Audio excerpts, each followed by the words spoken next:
The attacks in Southport were horrific. What was frightening was what followed.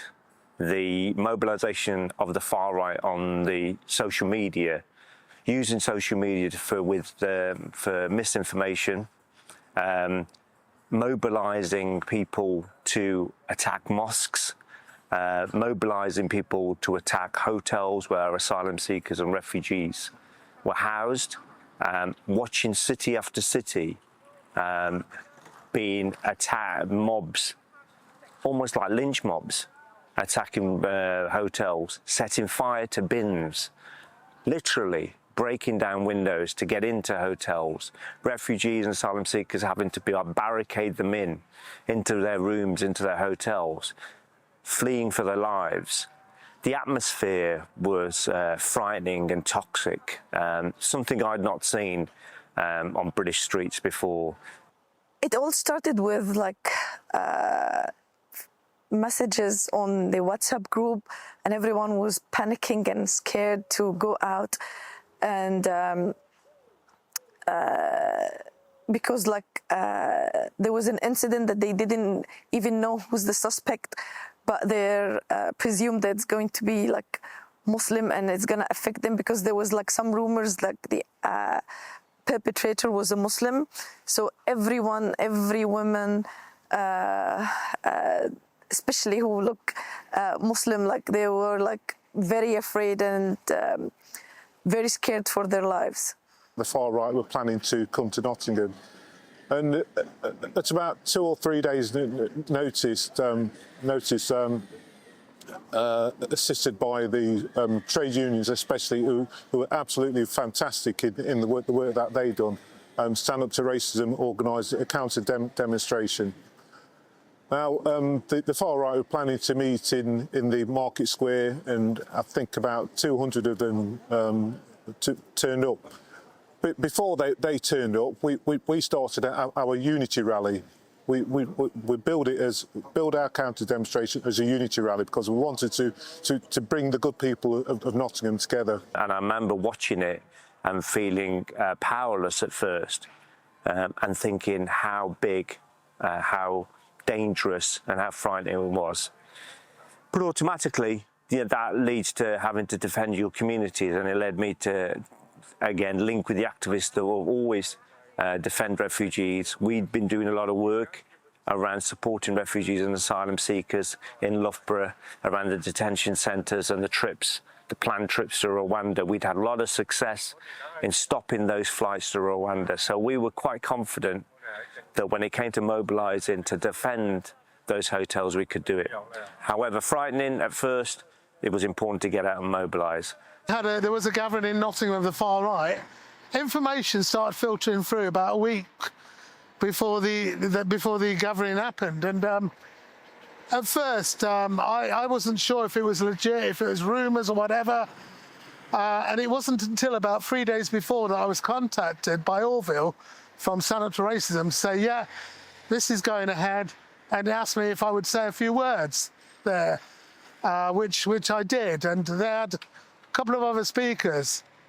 But what was good about Nottingham's response was that a lot of the voluntary sector groups sort of motivated their service users to either come out, take a stance against the far right, or some of the more sort of important and creative work I came across was a project that decided, that was working with young black people, and they said, look, we do not want these young black people coming out with the far right, because if somebody was to call them a name or abuse them, they might kick off, and before you know it, they're the ones who are going to get in trouble with the police. So what they did was they deliberately held activities on the Saturday morning to keep the young people off the streets. They put on programmes, they booked rooms, put on food, etc. And that was a brilliant, brilliant response. We had a great turnout from Nottingham, and really pleased at how it went. First, we thought about the personal alarm, because this was like a life-changing tool for the women to help them and support them to feel safe if they're going outside, or just if they have to go to appointments or if they're taking their children. But again, videos were very important in different languages, especially Arabic, English, and Urdu, to give instructions and give clear communication and clear directions to what, in case something happened, how the women respond, and again how to use the personal alarms, because some of the women struggle to use it. So again, the video was like a very important tool for them, like safety tips for them to make sure that they're fully aware of the situation and how to handle it and how to respond and how to use the personal alarms. Since the gathering of the far right in Nottingham, work has stepped up in terms of cohesion and bringing communities together. In terms of Communities Inc., we did a few things.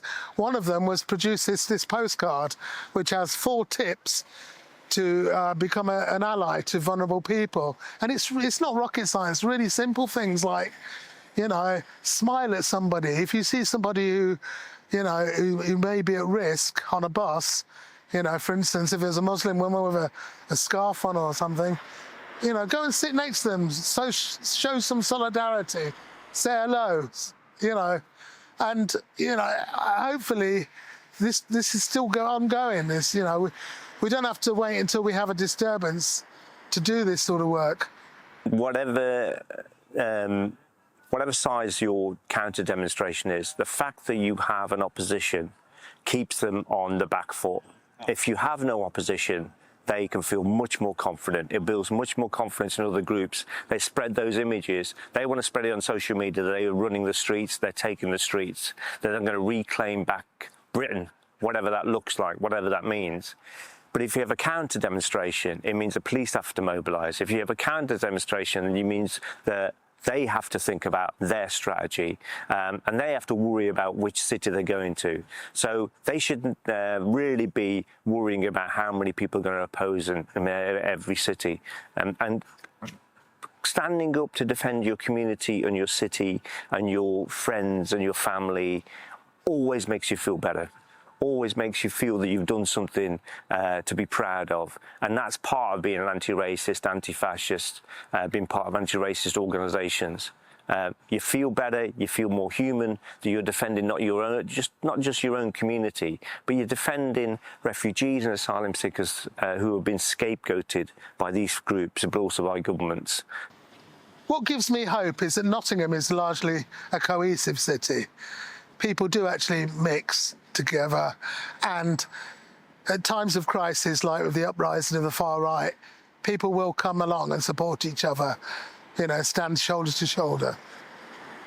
Certainly, but Brian Clough, never given up hope. Brian Clough is one of the founder members of the Anti-Nazi League back in the 1970s, and you know, the anti-racist movement defeated the National Fronts.